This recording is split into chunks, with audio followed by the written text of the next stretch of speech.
The first thing I noticed was the headache. It pulsed behind my eyes like a second heartbeat, thick and heavy, the kind of pain that only came from drinking too much cheap wine on an empty stomach. I pressed my palm against my forehead and groaned, rolling onto my side. The sheets were wrong. They were too smooth. Too cool. The fabric slid against my skin like water, nothing like the cheap cotton I'd bought from the discount store down the street. I blinked, my vision swimming in and out of focus, and tried to remember where I was. The room was enormous. I mean, enormous. The ceiling stretched up so high I could barely see it in the dim light filtering through the floor-to-ceiling windows. The furniture was dark wood and clean lines, expensive and minimal. A massive painting hung on the far wall, some abstract thing in shades of deep blue and silver that probably cost more than my father's entire bakery. This wasn't my apartment. I sat up too fast, and the world tilted dangerously. I grabbed the edge of the bed to steady myself, and my hand landed on something warm. Someone. I turned my head slowly, my heart already pounding, already knowing what I was going to see before I saw it. Nathaniel Foster lay beside me. His face was turned toward the window, the sharp lines of his jaw and cheekbones illuminated by the pale morning light. His dark hair was tousled across the pillow, and the sheets had slipped down to his waist, revealing the lean, defined muscles of his chest and shoulders. He was beautiful. He was always beautiful. And right now, I wanted to throw up. I scrambled out of bed, my legs tangling in the sheets, and I hit the floor hard. The sound of my body hitting the hardwood echoed through the silent room, and Nathaniel stirred, his eyes fluttering open. He looked at me. I looked at him. Neither of us spoke. I was wearing his shirt. I didn't remember putting it on. I didn't remember anything, not the walk from the guest room, not the door I'd opened, not the bed I'd crawled into. I remembered wine. I remembered the maze of hallways in this absurdly oversized mansion. I remembered thinking I was going back to my room. And then, nothing. Nathaniel sat up slowly, the sheets pooling around his waist. His expression was unreadable, the same controlled mask he wore in boardrooms and at press conferences. But something flickered in his eyes. Something I couldn't name. "You need to leave," he said. His voice was rough, still thick with sleep, but the words were clear. Cold. Now. My throat was dry. I couldn't speak. I just scrambled for my clothes, my dress, my shoes, my bag, and I ran. The hallway stretched out before me like a labyrinth, and I didn't know which way to go. I was still half drunk, still disoriented, still trying to piece together the fragments of the night before. I stumbled past paintings and sculptures and doors that all looked the same, my bare feet slapping against the cold marble floor. And then I heard footsteps. I looked up, and there he was. James Foster. My boyfriend. The man I'd been dating for 2 years. The man who had brought me here to meet his mother. He stood at the end of the hallway, his face pale, his hands shaking. He was still wearing the suit from the night before, the tie pulled loose and hanging around his neck. He had come looking for me. He had found me running out of his brother's bedroom. "James," I started. "I can explain." "You can explain." His voice cracked. "You can fucking explain." He pushed past me, throwing open the door to Nathaniel's room. I followed, helpless, my heart pounding so hard I could barely breathe. The room was empty. Nathaniel was gone, disappeared into the bathroom or through some hidden door. James stood in the center of the room, his eyes scanning the rumpled bed, the discarded clothing, the evidence of everything that had happened. "James, please. Don't," he said, his voice barely above a whisper. "Don't fucking touch me." I reached for him anyway, and he flinched away like I was made of fire. His eyes were wet, and his hands were clenched into fists at his sides. I had never seen him like this. I had never seen him truly, genuinely angry. "It was an accident," I said. "I was drunk. I thought it was your room." "You thought it was my room?" He laughed, a short, broken sound. "You thought my room was that way. You've been here a dozen times. You've slept in my room. You know where it is. You knew exactly where you were going." "No, I didn't." "Save it." He turned away from me. I can't fucking look at you right now. He walked out of the room. I followed him down the stairs, through the grand foyer, into the rain. The sky had opened up overnight, dumping sheets of water onto the manicured lawns and paved driveways. James didn't slow down. He walked straight to his car, a sleek black sports car that he'd bought with his trust fund, and he got in. James, please don't drive like this, I begged, pounding on the window. You're upset. You can't. He looked at me through the glass, his face a mask of grief and rage. And then he threw the car into reverse and peeled out of the driveway. I screamed his name. I ran after the car, my bare feet slipping on the wet pavement, but it was no use. He was already gone, tearing down the winding road that led away from the Foster estate. I stood there in the rain, shivering, my clothes soaked through, watching the taillights disappear into the storm. I didn't know it then, but that was the last time I would ever see him alive. The phone call came 3 hours later. I was still at the estate, wrapped in a towel someone had given me, sitting in the kitchen with a cup of cold tea I hadn't touched. Clara, Nathaniel's fiancé, was the one who answered. Her face went white. She dropped the phone. James, she said. There was an accident. They took us to the hospital. I rode in Nathaniel's car, sitting as far away from him as possible, staring out the window at the endless grey sky. He didn't speak. Neither did I. James was already dead when we arrived. The doctors said it was instant. No pain. Nothing. Just a car that had lost control on a wet curve, a guardrail that gave way, a drop that had taken everything. Clara was beside herself.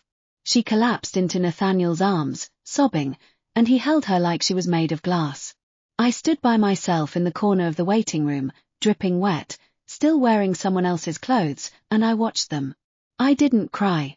I couldn't. I was too far gone for tears. Nathaniel looked at me over Clara's shoulder, and I saw something in his eyes that I would never forget. Cold. Dead. Like a storm that had passed and left nothing behind. He blamed me. From that moment on, everything changed. I found out later that Clara had tried to stop James. She had gotten into her own car and followed him, hoping to calm him down. But the rain was too heavy, the roads too slick. She had lost control too. They died within minutes of each other. 2 people.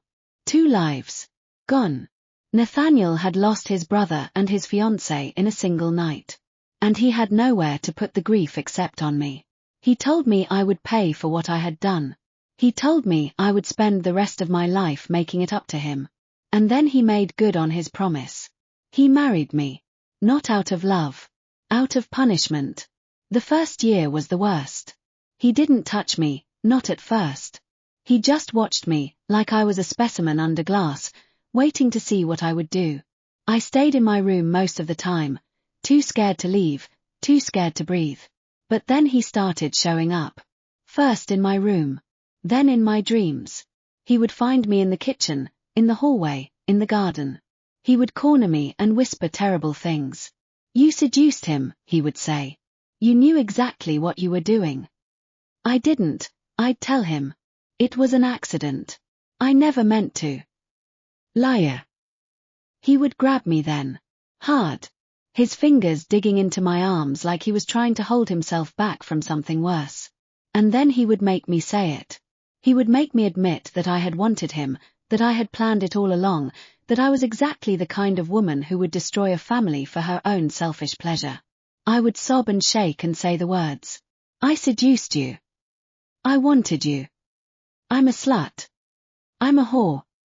And only then would he let me go. It went on like that for years.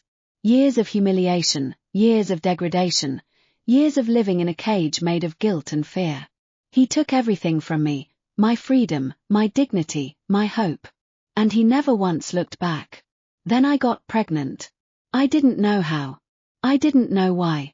But the tests were positive, and Nathaniel took the news like I had handed him a knife. He didn't speak to me for 3 days. When he finally did, his voice was ice. The child is his, he said. Not mine. I don't know. It's James's.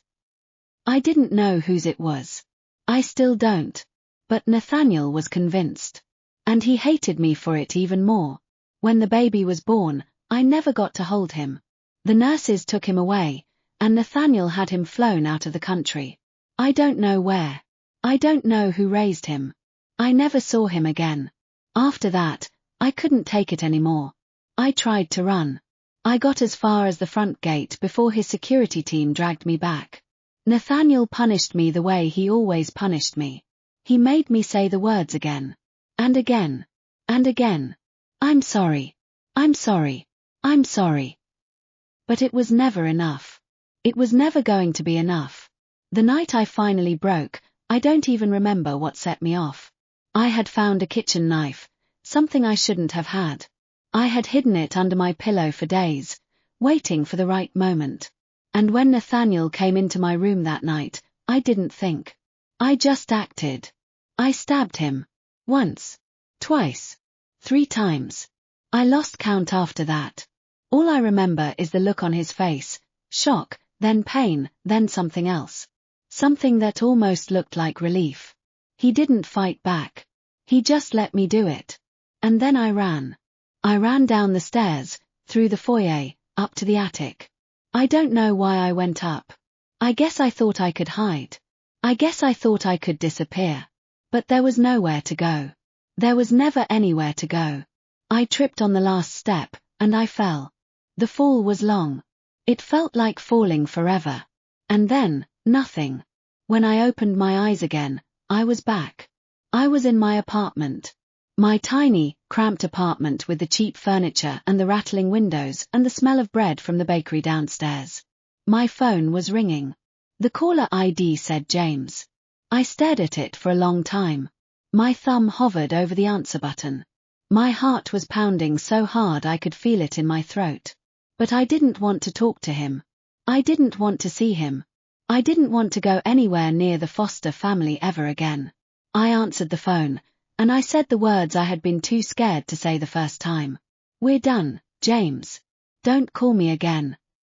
And then I hung up. That was supposed to be the end of it. That was supposed to be my second chance. But I should have known it was never going to be that simple. I thought hanging up would make it stop. I thought blocking his number, deleting his texts, erasing him from my life would be enough to keep the past from repeating itself. I was so naive. So stupidly, dangerously naive. The days after that phone call were a blur of fear and paranoia. I barely left my apartment. I skipped classes, ignored my friends, and spent hours staring at the front door, waiting for someone to knock. Every time I heard footsteps in the hallway, my heart would seize up.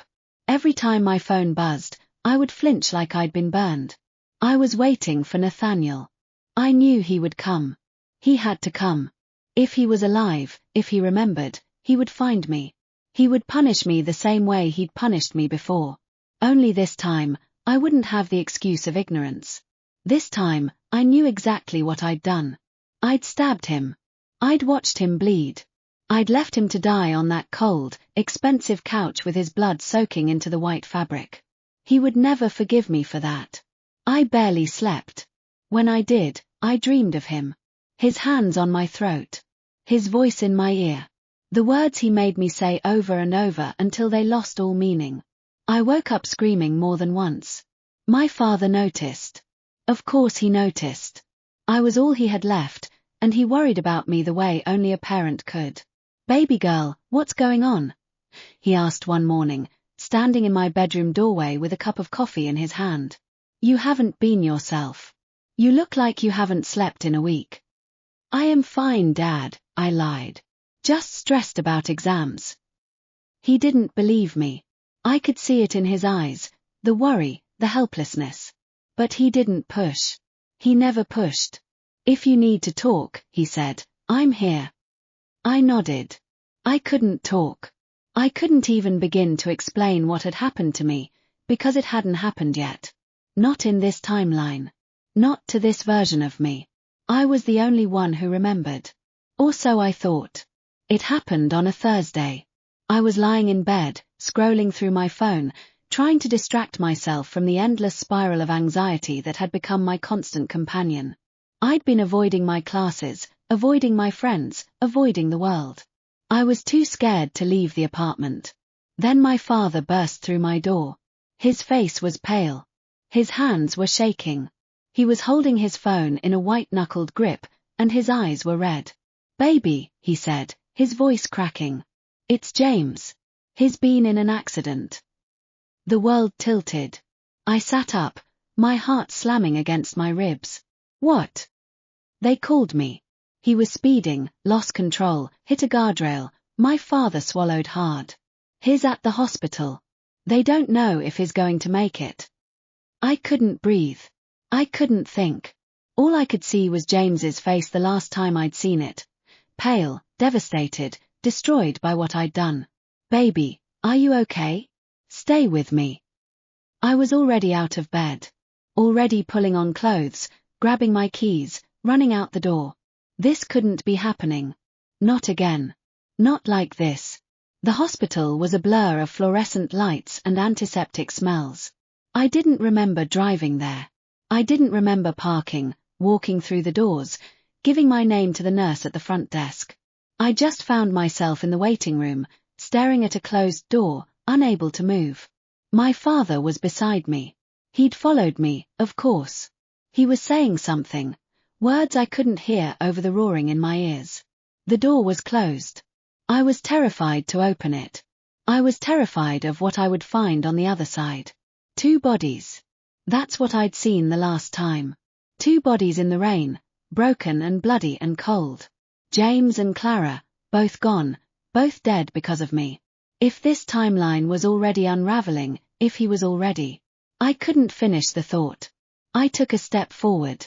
Then another. My hand was on the door. I could feel the cold metal under my fingertips. And then the door swung open from the inside. I stumbled back. My foot caught on something, and I fell forward, right into a solid, unmoving chest. "Who are you?" The voice was cold. Flat. I knew it instantly, even before I looked up. I knew it the way you know the sound of your own heartbeat. Nathaniel Foster looked down at me with eyes that were dark and utterly empty. He was wearing a perfectly tailored suit, the kind he always wore. His dark hair was perfectly styled. His gold-rimmed glasses were perched on his nose, pristine and polished. And then his expression changed. Just slightly. A flicker of something that looked like recognition. I saw it in his eyes. I saw the moment he understood who I was. I saw the moment the past came rushing back to him. And I knew with absolute certainty that he remembered everything. I started shaking. I couldn't help it. My entire body was trembling, and I couldn't make it stop. I felt like I was going to be sick. I felt like I was going to collapse. "Excuse me," I whispered, and I tried to push past him. He didn't move. "Who are you?" he asked again. But this time, his voice was different. Quieter. Darker. "You know who I am," I said. He didn't deny it. He didn't have to. The look in his eyes said everything. But before he could respond, a voice from inside the room cut through the tension. "Lily, is that you?" It was James. He was alive. He was awake. I pushed past Nathaniel, ignoring the cold fury radiating off him. I had to see James. I had to make sure he was okay. And he was. Barely. He was lying in a hospital bed, his leg wrapped in thick white bandages, his face bruised and swollen. He had a cut across his forehead that had been stitched closed, and his arm was in a sling. But he was alive. He was awake. He was looking at me like I was the best thing he'd ever seen. "Lily," he breathed. "You came." My throat tightened. "Of course I came. You idiot. What were you thinking?" "I was thinking about you." He tried to smile, but the movement made him wince.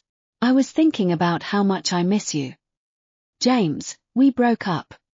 I don't care. I love you, Lily. I'll always love you."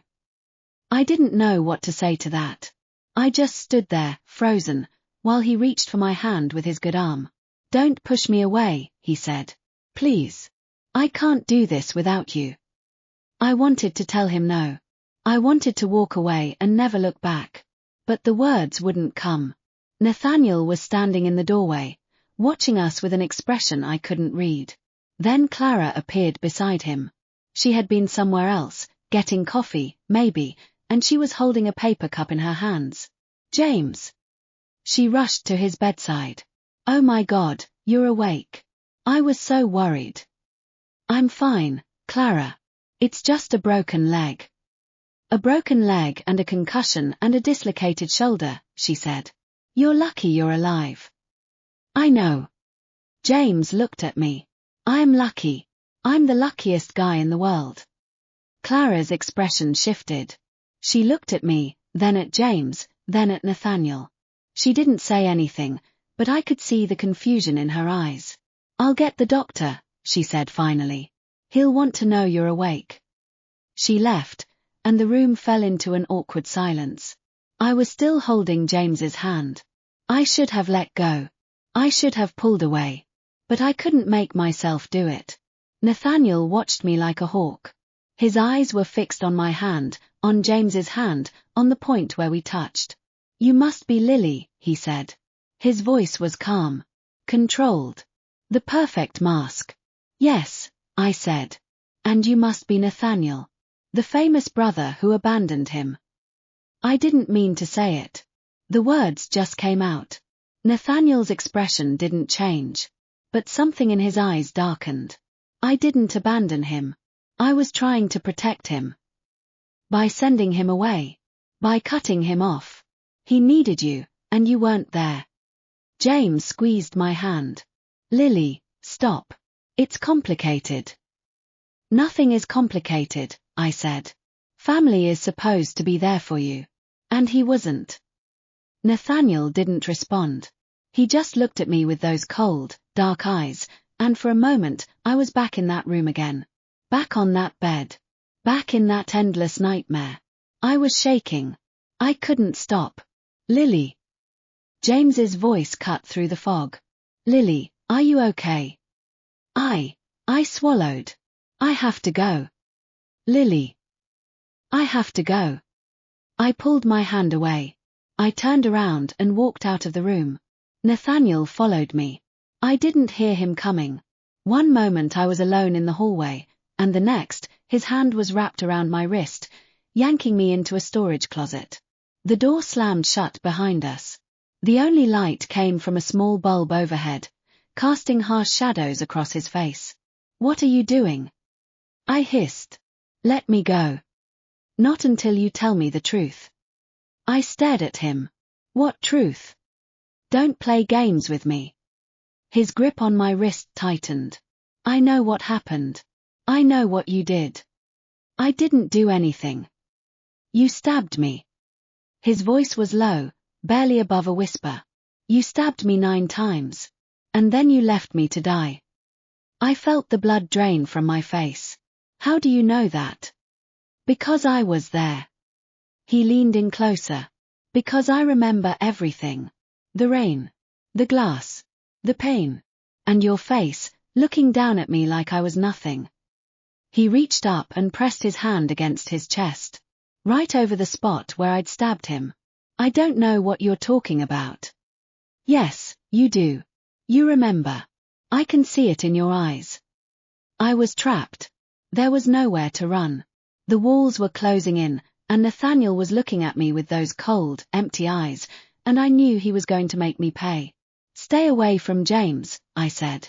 What? I said, stay away from your brother. He's better off without you. Nathaniel laughed. It was a cold, bitter sound that made my blood run cold. Better off without me. I've been protecting him his whole life. I gave him everything he ever wanted. And how does he repay me? By falling in love with a woman who tried to kill me. I didn't try to kill you. You stabbed me 9 times. Because you deserved it. The words tore out of me before I could stop them. Because you made my life a living hell. Because you took everything from me, my freedom, my dignity, my baby. Nathaniel's expression shifted. Just slightly. For a moment, I thought I saw something like guilt in his eyes. But then it was gone. You have no idea what you're talking about, he said. I know exactly what I'm talking about. I know you're a monster. I know you'll do anything to hurt me. But I won't let you. Not this time. I wrenched my wrist out of his grip. He didn't stop me. Stay away from me, I said. Stay away from James. And stay the hell away from my father. I pushed the door open and ran. I didn't stop running until I was in my car, the doors locked, the engine running. I sat there for a long time, my hands shaking on the steering wheel, trying to catch my breath. He remembered. He remembered everything. And he was coming for me. I knew it. I could feel it in my bones. This wasn't over. It would never be over. But I wasn't going to make it easy for him. I wasn't going to be his victim again. That night, I called my father. Dad, I said. I need to tell you something. What is it, baby? I can't explain everything right now. But I need to get away. Just for a while. I need to go somewhere where nobody can find me.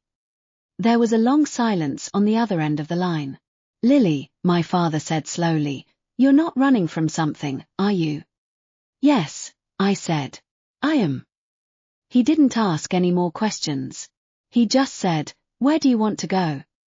Anywhere, I said. Anywhere that's far away from here. I spent the next week hiding. I stayed in my apartment, barely eating, barely sleeping. Every sound made me jump. Every knock on the door sent my heart racing. I was waiting for Nathaniel to come for me, and the waiting was worse than anything he could actually do. But he didn't come. Days passed. Then a week. Then 2. And nothing. No calls, no threats, no shadowy figure lurking outside my window. I started to think maybe I had imagined it. Maybe Nathaniel hadn't remembered anything at all. Maybe it was just my own guilt projected onto his cold, blank face. But I knew better. I had seen it in his eyes. He remembered. He just wasn't ready to act yet. So I had to act first. I threw myself into my studies with a desperation I'd never felt before. I'd always been a decent student, but now I was obsessed. I stayed up late, woke up early, filled every spare moment with textbooks and practice exams and applications. I applied to every scholarship, every program, every opportunity that could take me as far away from this city as possible. My professors noticed. My advisor called me into her office. You've been on fire lately, she said. I've never seen you this focused. What changed? I just want to get out of here, I said honestly. I need a fresh start. She nodded like she understood. She probably thought I was just another young woman trying to escape a broken heart. But I was running from something much darker than heartbreak. There's a program overseas, she said. Fully funded. Competitive. But I think you could get in. Want to see the application? Yes, I said. Please. I filled out the form that night. I spent hours on my personal statement, pouring my soul into words that would convince them to let me in. I didn't lie, exactly. I just omitted the parts about dying, being reborn, and stabbing my boyfriend's older brother to death. Some things were better left unsaid. 2 weeks after the hospital, James was released. He showed up at my apartment the same day, hobbling on crutches, his legs still in a cast. He was wearing a stupidly expensive designer hoodie and a pair of sunglasses that made him look like a wannabe celebrity. I brought food, he said, holding up a bag from our favorite takeout place. James, I told you. Just let me in, Lily. Please. I just want to talk. I hesitated. The old me would have folded instantly. The old me would have let him in, let him charm me, let him convince me that everything could go back to normal. But I wasn't the old me anymore. We're not getting back together, I said. I know. His voice was soft. I just want to see you. I've been going crazy in that hospital bed, and I needed to make sure you're okay. I looked at his face. There were dark circles under his eyes, and his expression was genuinely pleading. He had almost died, and I had been the one who drove him to that edge. I stepped aside and let him in. He sat on my tiny couch, his crutches propped against the wall, and he looked around my apartment with an expression I couldn't quite read. It was a small place, cluttered and messy, nothing like the sprawling mansions he'd grown up in. Nice place, he said. It's a dump. It's real. I like it. We ate in silence. The food was good, the same noodles I'd always loved, but I couldn't taste it. All I could think about was the way he'd looked at me that night in the rain, the betrayal in his eyes, the scream of his tires as he peeled away. James, I said finally, I need to tell you something. He looked up. What? Your brother. He's not a good person. There's something wrong with him. James's expression shuttered. He set down his chopsticks. Lily, I know you two didn't get off on the right foot. He's dangerous. You need to stay away from him. He's my brother. He's the only family I have. He's not family. He's a monster. James was silent for a long moment. When he spoke, his voice was careful, measured, like he was trying not to upset me. Did something happen? Did he threaten you? Not in this life. I shook my head. I can't explain. Just trust me. James reached across the table and took my hand. I trust you, Lily. I always have. But you have to understand, he's raised me. He's taken care of me since our father died. I can't just walk away from him. You don't have to walk away. Just keep your distance. Be careful. He squeezed my hand. I'll be careful. For you. I wanted to believe him. I needed to believe him. But I knew James. He was loyal to a fault. He would defend Nathaniel to the bitter end, even if it destroyed him. I just hoped it wouldn't come to that. Clara called me a few days later. I almost didn't answer. I didn't have any reason to talk to her. We'd barely exchanged more than a few words in either lifetime. But something made me pick up. Lily. It's Clara. Clara Wood. I know who you are. Sorry to bother you. Can we meet? There's something I want to talk to you about. My first instinct was to say no. But I heard something in her voice. Something fragile. Uncertain. I'll text you the address of a cafe, I said. Tomorrow at noon. She was already there when I arrived. Clara was beautiful in that effortless, old money way. Her blonde hair was pulled back in a sleek ponytail, and she was wearing a cream-colored dress that probably cost more than my monthly rent. She looked like she belonged on the cover of a magazine, not sitting in a cramped coffee shop drinking overpriced lattes. But there was something wrong with her eyes. Something hollow. Thank you for coming, she said as I sat down across from her. You said you wanted to talk. She nodded, her fingers wrapped around her coffee cup like it was the only thing holding her together. It's about Nathaniel. My stomach dropped. What about him? Something's changed with him. I don't know how to describe it. He's been different lately. Distant. Angry. Like he's looking for someone to blame. I said nothing. At first I thought it was because of the accident. James almost died, and Nathaniel was terrified. But it's more than that. She leaned forward, her voice dropping to a whisper. I've known him my whole life.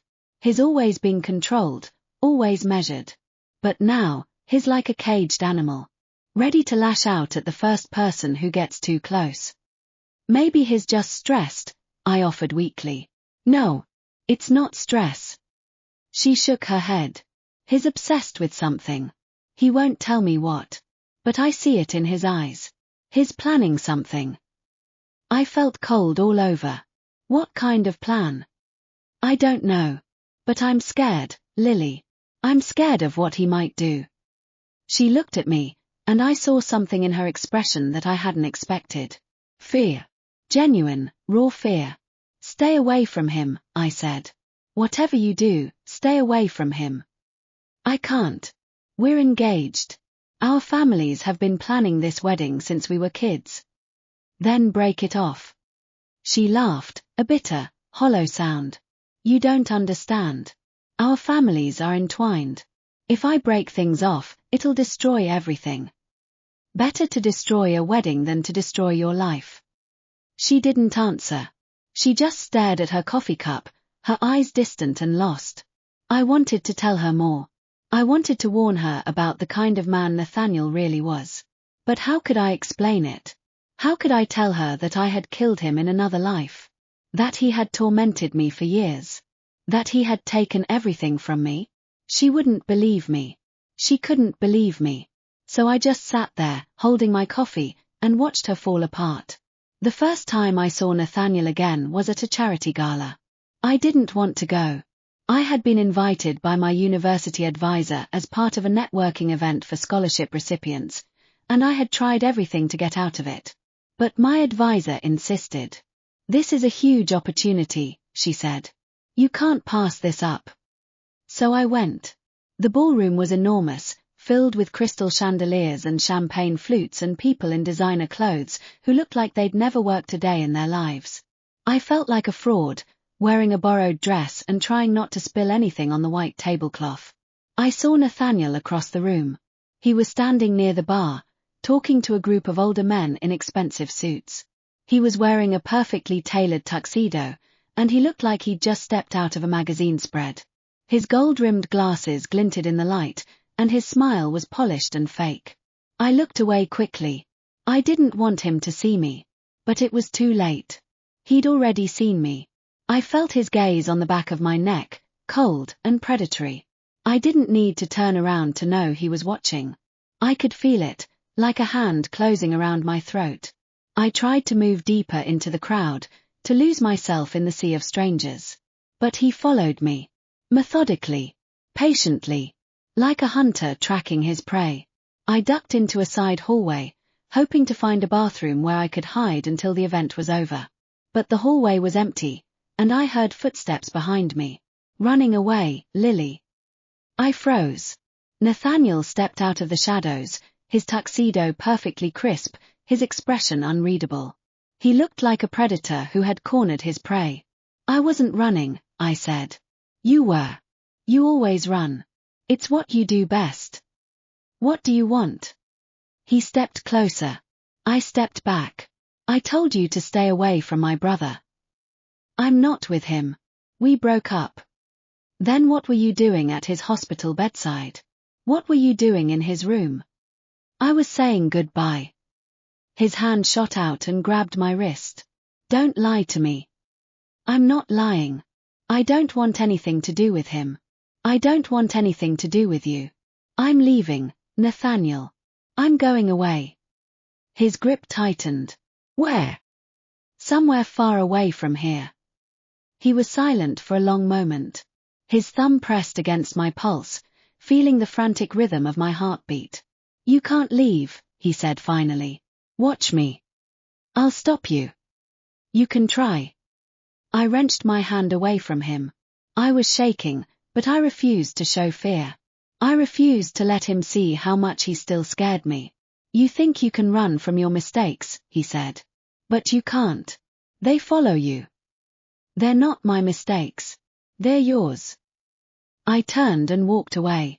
I didn't look back. My application was approved. I got the email 2 weeks later, and I read it 5 times before I let myself believe it was real. I had been accepted into the program. I was going overseas. I was getting out. I called my father with the news.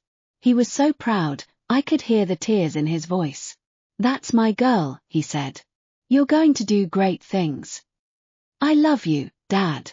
I'm sorry I have to leave. Don't be sorry. You go live your life. I'll be right here waiting for you when you come back. I packed my bags. I booked my flight. I made a list of all the things I needed to do before I left. And I started to believe, just a little, that I might actually escape this time. But I should have known better. I should have known that Nathaniel would never let me go. I just didn't realize how far he would go to stop me. The truth hit me like a fist to the chest. I was sitting in my car in the hospital parking lot, trying to calm myself down after the confrontation with Nathaniel. My hands were still shaking. My heart was still racing. I couldn't think straight.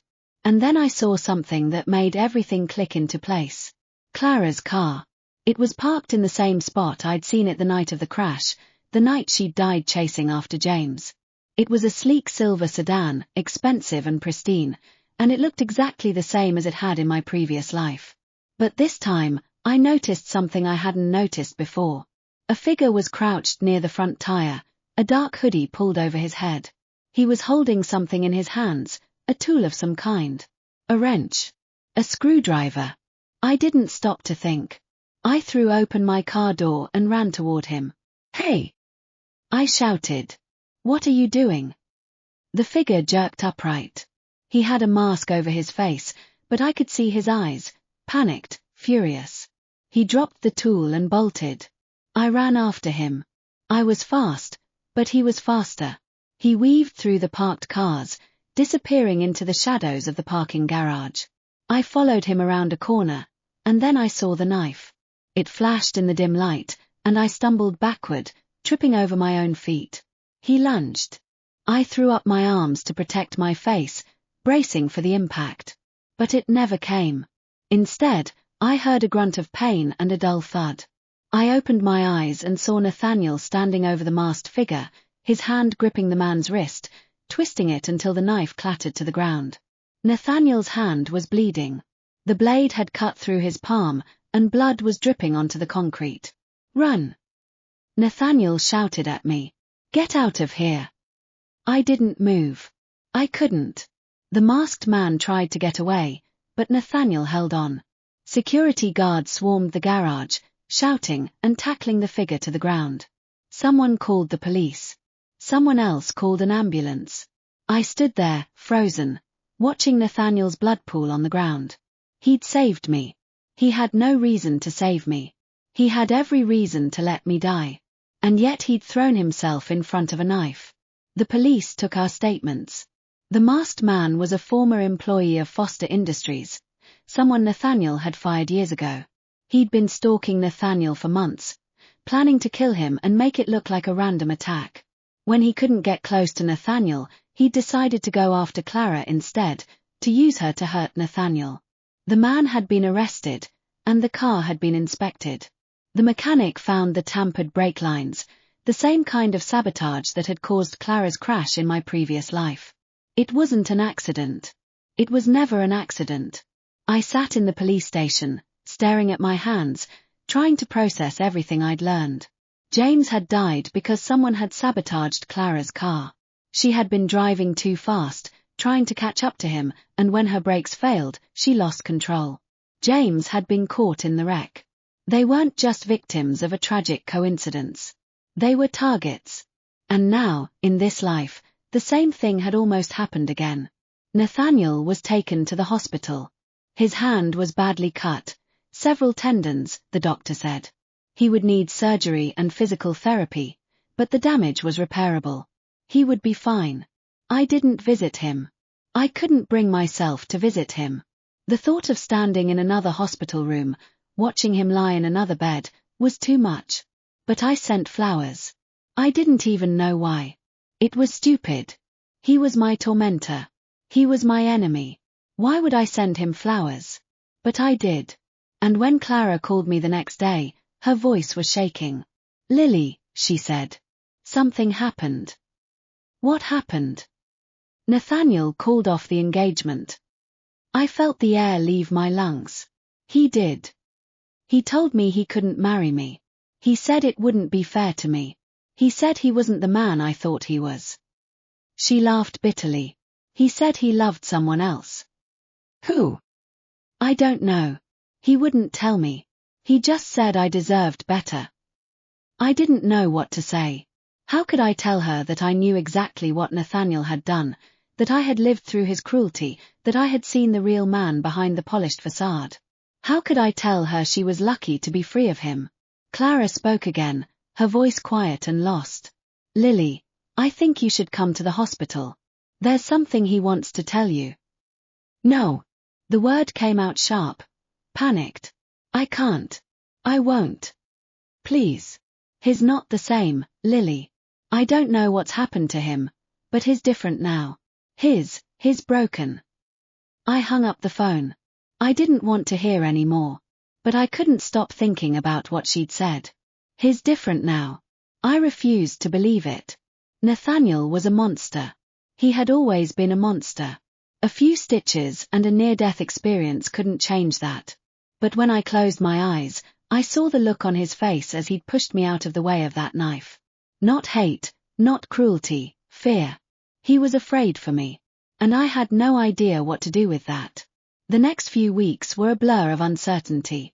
I kept my distance from the Fosters. I focused on my studies, my applications, my plans for the future. I was still leaving. Nothing had changed that. But I couldn't stop thinking about Nathaniel. The way he'd looked at me in the parking garage. The way he'd called me Lily, not Mia. The way he'd said it like it meant something. I didn't trust him. I couldn't trust him. But I couldn't deny that something had shifted. And then the nightmares started. Not the old ones, the ones where Nathaniel was hurting me, humiliating me, breaking me down piece by piece. These were different. In these dreams, I was the one who was gone. I was watching from above, like a ghost, and Nathaniel was standing over my body, crying. Not angry, not cruel. Crying. I'm sorry, he was saying. I'm so sorry. I never wanted to hurt you. I loved you. I woke up gasping, my face wet with tears. I didn't understand. I couldn't understand. Why would I dream about him like that? Why would I dream about him loving me? It didn't make any sense. But a tiny part of me, the part that remembered the way he'd looked at me in the coffee shop all those years ago, the part that remembered how gentle he'd been before everything went wrong, that part of me wondered. What if I had been wrong about him? What if there was more to the story than I had ever known? I visited him one last time before I left. I didn't want to. I told myself I was just being polite. He'd saved my life. I owed him that much. But when I walked into his hospital room and saw him sitting up in bed, his hand wrapped in thick white bandages, his glasses perched on his nose, I felt something shift in my chest. He looked tired. Broken. Just like Clara had said. The steel in his eyes was gone, replaced by something fragile. You came, he said. I wanted to say thank you. Thank me for what? For saving me. He looked away. I didn't save you. I just did what I should have done a long time ago. What does that mean? He didn't answer. He just sat there, staring at his bandaged hand like it held all the answers. Lily, he said finally. I know you don't trust me. I know you have no reason to. But I need to tell you something. What? He took a deep breath. I know what I did to you. In the other life. I know I was cruel. I know I made you suffer. And I know I don't deserve your forgiveness. I was frozen, unable to speak. But I need you to understand something. He looked up, and his eyes were wet. I loved you. From the very first moment I saw you, I loved you. I was just too broken to know how to show it. That's not true, I said. You hated me. I hated myself. I hated what I'd done. I hated that I couldn't stop wanting you. But I never hated you. I shook my head. I don't believe you. I know you don't. That's why I'm telling you now. So you can decide what to do with it. I'm not asking for anything. His voice cracked. I just wanted you to know the truth. I stood there, my heart pounding, trying to process everything he'd said. It was too much. It was all too much. I have to go, I said. Lily. Goodbye, Nathaniel. I walked out of the room. I didn't look back. That night, I finished packing my bags. I had a plane ticket. I had a visa. I had a scholarship. Everything was ready. I was going to a city on the other side of the world, and I was never coming back. I thought I would feel relieved. I thought I would feel free. But all I felt was lost. The plane landed in a city I'd never seen before. I stepped off the gangway and into a world that was completely foreign.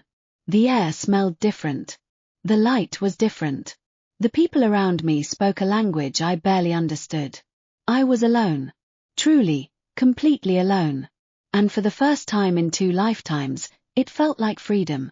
The university had arranged housing for me, a small studio apartment in a quiet neighborhood, furnished with the bare essentials. I dropped my bags on the floor and stood in the middle of the room, my arms wrapped around myself. I didn't cry.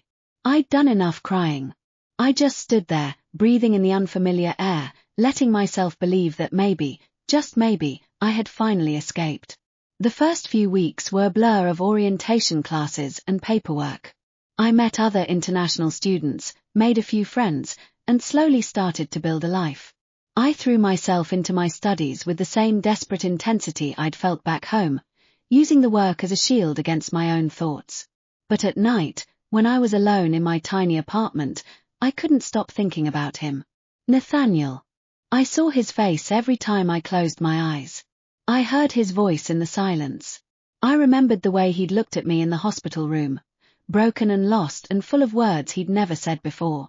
I didn't understand. I couldn't understand. The man who had tormented me for years, the man who had made me beg and cry and admit to things I'd never done, he was supposed to be a monster. He was supposed to be evil. He wasn't supposed to save my life. He wasn't supposed to look at me like I was the only thing in the world that mattered. It didn't make any sense. And the more I thought about it, the more confused I became. I didn't hear from James for the first 3 months. I assumed he'd finally given up. I assumed he'd moved on, found someone else, forgotten about me. Part of me was relieved. The other part, the part that still remembered the way he'd looked at me in the hospital, the way he'd said he would always love me, that part felt a dull ache I couldn't quite name. Then, out of nowhere, a package arrived at my apartment. It was a box, about the size of a showbox, wrapped in brown paper and covered in stamps. The return address was my father's bakery. I opened it carefully, my heart pounding. Inside was a letter and a smaller box. The letter was from James, written in his messy, carefree handwriting. Lily, I know you said you didn't want to hear from me. I know you needed space. But I couldn't let you leave without making sure you were okay. I've been helping your dad with the bakery. Not because I wanted to get back together with you. I mean, I do, obviously, but that's not why. I just wanted to do something useful. Something that would make you proud. Business is good. Really good. Someone made a big investment in the bakery, an anonymous donor. I tried to find out who, but they won't tell me. I think it's your dad's secret admirer. Anyway, I miss you. I don't expect you to come back. I just want you to be happy. James. I laughed at the last line. James was so ridiculous, so relentlessly, stubbornly James. But I couldn't help smiling. The smaller box contained a key. I stared at it for a long time, turning it over in my hands. It was a simple key, unmarked, with a small tag attached. I unfolded the tag and read the words written on it. Your room. Whenever you're ready to come home. I didn't know what to think. I didn't know what to feel.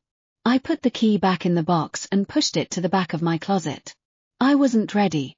I didn't know if I would ever be ready. 6 months passed. I finished my first year of the program with top marks. I made friends. I learned the language. I started to feel like I belonged in this new life. But I still couldn't stop thinking about Nathaniel. It was ridiculous. He was 1,000 miles away, probably living his perfect life with his perfect fiancé, and I was here, still haunted by memories that didn't even belong to this timeline. Except he wasn't with Clara anymore. I knew that. I'd heard through the grapevine that Nathaniel had broken off the engagement completely. No reconciliation. No second chances. I didn't know why. I didn't want to know. But I couldn't stop wondering. The letter arrived on a rainy afternoon. I was sitting in my tiny apartment, drinking tea and studying for an exam, when a knock came at my door. I opened it to find a courier holding a large envelope. It was from Nathaniel. I almost threw it away. I almost told the courier to take it back. But something made me take it, sign for it, and close the door. I sat on my bed, staring at the envelope for a long time. Then I opened it. The letter was long. Pages and pages, written in Nathaniel's neat, precise handwriting. I recognized it immediately. I'd seen it on contracts and business documents, cold and impersonal. But this letter was anything but impersonal. Lily, I don't expect you to read this. I don't expect you to understand. But I need to write it anyway. I need to say the things I never said before. I know you think I'm a monster. I know you think I'm cruel. And I don't blame you. I was cruel. I was selfish. I took my pain out on you because I didn't know how else to deal with it. But there's something I never told you. Something I should have told you from the beginning. James and Clara's deaths, I didn't just blame you. I blamed myself. I was the one who had wanted you. I was the one who had fantasized about you when I should have been looking away. I was the one who let my obsession destroy everything. And when they died, I couldn't accept it. I couldn't accept that it was my fault. So I made you the villain. I told myself you had seduced me. I told myself you had planned it. I told myself everything I needed to hear to make the pain go away. But it never went away. I loved you, Lily. I loved you from the moment you walked into my house. I loved you when you were with James. I loved you when I was hurting you. I loved you when you stabbed me. And I still love you now. I know you'll never forgive me. I don't expect you to. I don't deserve it. But I needed you to know the truth, not the lies I told myself, but the truth. I'm not asking you to come back. I'm not asking you to love me. I'm just asking you to remember that I was once the man who gave you coffee and made you laugh. Before everything went wrong, I was that man. And I miss him. I miss who I could have been, if I'd been brave enough to love you the right way. Nathaniel. I read the letter 3 times. I read it until the words blurred together. I read it until my hands were shaking and my face was wet with tears. I didn't know what to feel. I didn't know what to believe. The monster I'd hated for so long, he was crying out for forgiveness. He was telling me that he'd loved me all along, that everything he'd done had been born out of pain and obsession and a desperate, broken need. And I hated him for it. I hated him for making me feel sorry for him. But I also understood something I hadn't understood before. He'd been broken. Just like me. I wrote back to him, a single line. I don't forgive you. Not yet. But I'm starting to understand. He never replied to that letter. But I knew he'd read it. I knew he'd understood. 2 years passed. I finished my degree. I started working at a small technology firm. I found a new apartment, a real one this time, with a proper kitchen and a balcony that overlooked the city. I was happy. I was becoming the person I was supposed to be, the person I could have been if my life hadn't been derailed by tragedy and cruelty and the choices of others. And then, on a summer evening, there was a knock at my door. I opened it, and Nathaniel was standing there. He looked older. Weathered. His hair was longer, and there were lines around his eyes that hadn't been there before. He was wearing a simple suit, unpretentious and understated. Nothing like the carefully curated armor he'd worn in his previous life. Lily, he said. Nathaniel. My voice was steady. I was proud of that. What are you doing here? I wanted to see you. I told you I wasn't ready. I know. He looked down at his hands. But I thought if I waited any longer, I'd never have the courage to come. I didn't say anything. I didn't know what to say. Can I come in? He asked. I hesitated. Every instinct told me to close the door. Every memory told me to run. But I remembered the letter. I remembered the man who'd written it, the man who'd been broken by his own cruelty, the man who was trying to be better. I'll make tea, I said, and I stepped aside. He walked into my apartment, his eyes scanning the small space. He saw the books on my shelves, the photos on my wall, the small plant on the windowsill. He saw the life I'd built without him. You've done well for yourself, he said. I've worked hard. I know you have. He sat down on my couch, looking as uncomfortable as I'd ever seen him. This was the man who could command boardrooms and intimidate executives. But in my tiny apartment, surrounded by my things, he looked like a stranger in a foreign land. I don't deserve anything from you, he said. I know that. But I want to ask you something. What? Can we start over? I stared at him. You want to start over? I don't expect you to forgive me. I don't expect you to trust me. I just want a chance to show you who I really am. Not the monster, not the villain. Just me. I thought about everything he'd done. I thought about the years of pain, the humiliation, the fear. I thought about the person I'd become because of him, the broken, desperate woman who had stabbed a man and fled. But I also thought about the letter. The man who'd admitted his faults, who'd begged for nothing, who'd waited 2 years just to see me. "One conversation," I said. "That's all I'm giving you." He nodded, his eyes filled with a fragile gratitude. "One conversation," he repeated. "Thank you, Lily." I didn't know where this was going. I didn't know if I could ever truly forgive him. But for the first time, I wanted to find out. Nathaniel's story, the man who knew he was loved too late. He first saw her on a Tuesday. It was raining, not the soft, gentle kind of rain that cleans the streets, but the hard, driving kind that makes you want to stay inside and never leave. He was sitting in his car, staring at the small bakery on the corner, trying to work up the courage to go inside. His mother had been on his case for weeks. "You're 35 years old, Nathaniel. You need to settle down. You need to find a wife.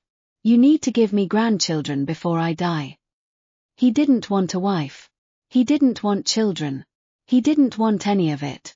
But his mother was relentless, and the women she kept introducing him to were worse. They were all the same, polished, perfect, empty. They looked at him like he was a transaction, and he looked at them the same way. He was tired. Tired of pretending. Tired of playing the role of the perfect eldest son, the responsible brother, the dutiful heir. And then he saw her. She was behind the counter of the small bakery, wearing a flour-dusted apron and a smile that seemed to light up the entire room. Her dark hair was pulled back in a messy ponytail, and there was a smudge of flour on her nose. She was laughing at something an old man had said to her, and her laugh was the most beautiful sound he'd ever heard. He got out of the car and walked inside. The bell above the door chimed, and she looked up. Her eyes met his, and for a moment, he forgot how to breathe. "Hi," she said. "Welcome to Miller's Bakery. What can I get for you?" He opened his mouth to speak, but no words came out. He was completely, utterly lost. "Sir." She tilted her head, a small smile playing on her lips. "Are you okay?" He cleared his throat. "Coffee. Just coffee. Coming right up."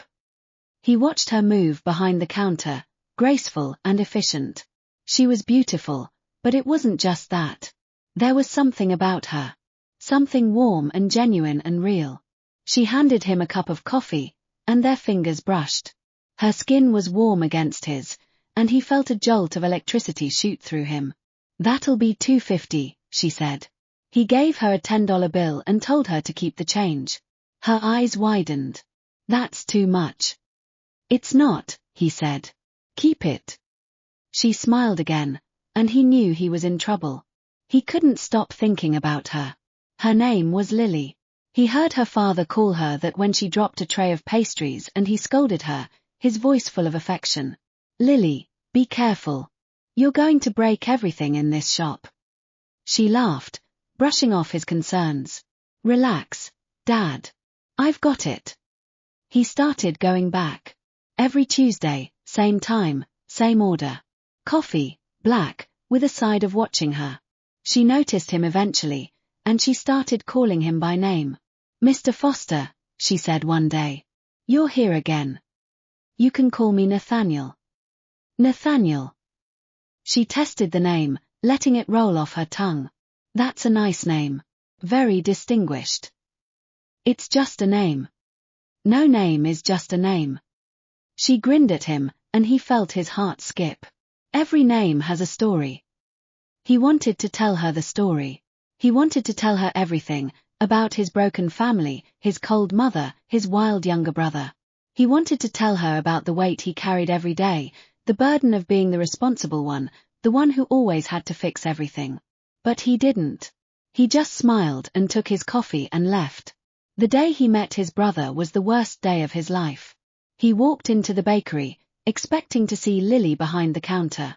Instead, he saw James, his younger brother, grinning like a fool, his arm draped around Lily's shoulders. "Hey, big brother!" James called out. "Come meet my girlfriend." Nathaniel felt something shatter inside him. "Girlfriend," he repeated. "This is Lily, James said, completely oblivious. She's the one I've been telling you about. The one who saved my life. Nathaniel looked at her. Her face was flushed, her eyes were bright, and she was looking at James like he was the most important person in the world. I didn't save your life, she said. I just gave you a ride to the hospital. You gave me a ride when I was bleeding, James insisted. That's saving my life. Nathaniel forced a smile. He forced himself to be polite. He forced himself to shake his brother's hand and pretend that everything was fine. But it wasn't fine. It would never be fine. The woman he loved was with his brother.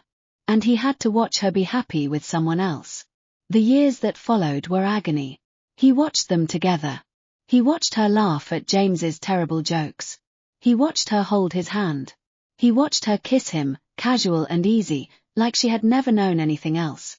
He tried to stay away. He tried to forget about her. He threw himself into his work, into the endless demands of the business, into the cold, controlled world of corporate success. But he couldn't forget her. He knew it was wrong. He knew it was twisted. She was his brother's girlfriend. She was off limits. But that didn't stop him from wanting her. That didn't stop him from lying awake at night, thinking about her. That didn't stop him from doing little things to make sure she was happy, fixing the bakery's accounts, dealing with a supplier who was trying to cheat her father, making sure she had everything she needed. She never knew. She never noticed. And that was the worst part of all. The night it happened, he was angry. Not at her, never at her. At himself. At his brother. At the universe for being so cruel. He'd found out that James had been lying to him, hiding things from him, manipulating him. He'd found out that his brother was not the innocent, misguided boy he'd thought he was. He'd found out that James had been running up debts, making deals behind his back, putting the family business at risk. He didn't know how much of it James had lied about. He didn't want to know. And then she walked into his room. She was drunk, disoriented, wearing one of Clara's robes. Her eyes were glassy, and she was mumbling something about James, about the maze of hallways, about the wrong door.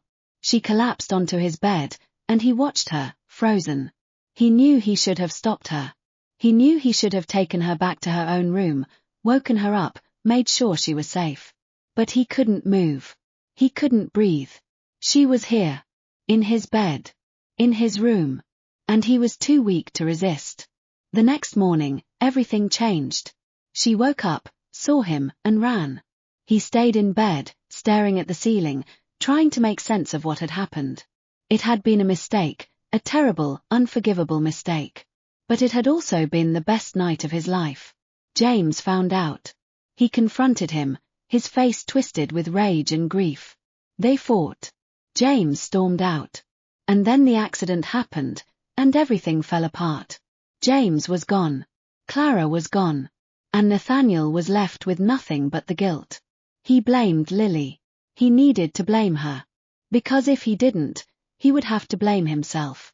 He was the one who had wanted her. He was the one who hadn't stopped her. He was the one who had let his obsession destroy everything. But he couldn't face that truth. So he made her pay instead. The years of torment were his punishment, too. Every time he hurt her, he was hurting himself. Every time he made her cry, he wanted to cry too. Every time he forced her to say those terrible words, he was really forcing himself to say them. He was a monster. He knew it. He hated himself for it. But he didn't know how to stop. She was the only thing that made him feel alive. She was the only thing that made him feel anything at all. And so he kept her close, kept her trapped, kept her his. He didn't see it as love. He didn't know what it was. All he knew was that he needed her, and he would do anything to keep her. When she stabbed him, he didn't fight back. He could have. He was stronger than her, faster than her. He could have stopped her easily. But he didn't. He just let her do it, because in that moment, he understood. She had killed him, not with the knife, but with the proof of her hatred. She would never love him. She would never forgive him. He would always be the monster who had ruined her life. And that was the worst punishment of all. He died thinking about her. He lay on the couch, bleeding out, and all he could think about was the first time he'd seen her. The bakery, the flower on her nose, her laugh that could light up a room. He had loved her from the moment he saw her. He had loved her even when he was hurting her. He had loved her, and he had never told her. That was his greatest regret. When he woke up, he was back. He was in his office, staring at a stack of documents, his phone ringing. He looked at the caller ID, and his heart stopped. It was James. His brother was alive. His brother was alive, and the nightmare hadn't started yet. He had been given a second chance. And he knew exactly what he needed to do. He visited the bakery. He walked in, and she was there. Behind the counter, flower on her nose, laughing at something her father had said.